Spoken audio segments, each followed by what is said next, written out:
Sierra Madre, ang daan ng walang balikan.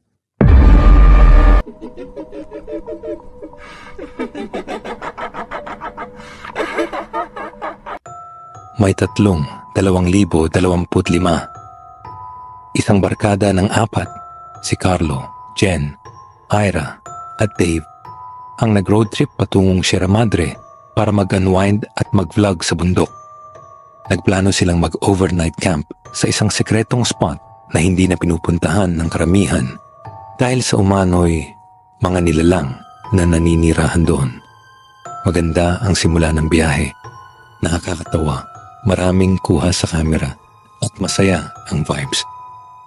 Pero habang papalalim ang biyahe sa kagubatan, napansin nilang wala ng signal. Sumikip ang daan, lumamig ang hangin at ang GPS ay nagloloko. Sa ika-6 ng hapon, napansin nilang pabalik-balik na ang daan. Parang dumaan na tayo dito, di ba? Tanong ni Jen. Nakakakilabot dahil may nakita silang parehong puno na may marka ng pulang krus. 3 beses, bigla silang napahinto. Sa gitna ng kalsada, may babaeng nakaputing duster, duguan ng mukha at nakatingin lang sa kanila. Nang binusinhan ni Dave, hindi ito gumalaw. Pagkabukas ng headlights, wala na ito. Pero nang lumingon si Ira sa likod, nasa likod na ito ng sasakyan, nakanganga at tila umiiyak ng dugo.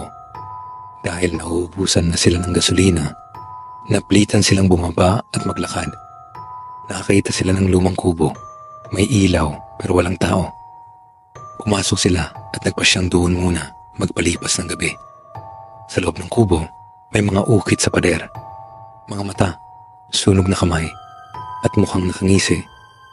Sa sahig, may parang lumang altar na may tuyong dugo. Nagising si Carlo sa tunog ng pagkaspas ng dahon at pag-iyak ng bata sa labas. Pero nang sumilip siya, may nakita siyang hubad na nilalang na matangkad, mahaba ang leeg, at may parang paa sa kamay. Hinahabol nito ang tunog ng iyak. Paglingon niya sa mga kasama, wala na si Dave. Naiwan lang ang kanyang sapatos at ang kalahating dila. Kinabukasan, napagtanto nila, ang lugar ay hindi bahagi ng mapa. Nasa loob sila ng isang pugad ng nilalang na kumakain ng taong ligaw at nag-aalay ng takot bilang pagkain.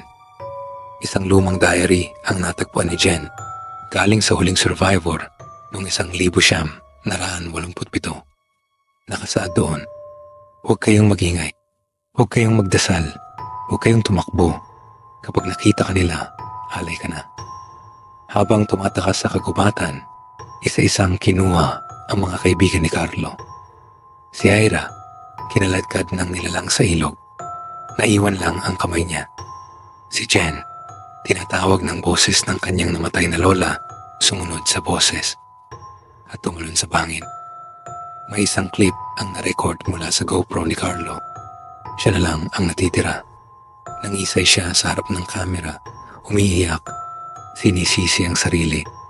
Tumigil siya at bumulong. Kung napanood niyo ito, huwag na huwag kayong pupunta sa Sierra Madre. Hindi ito bundok. Ito ay bunganga ng impyerno.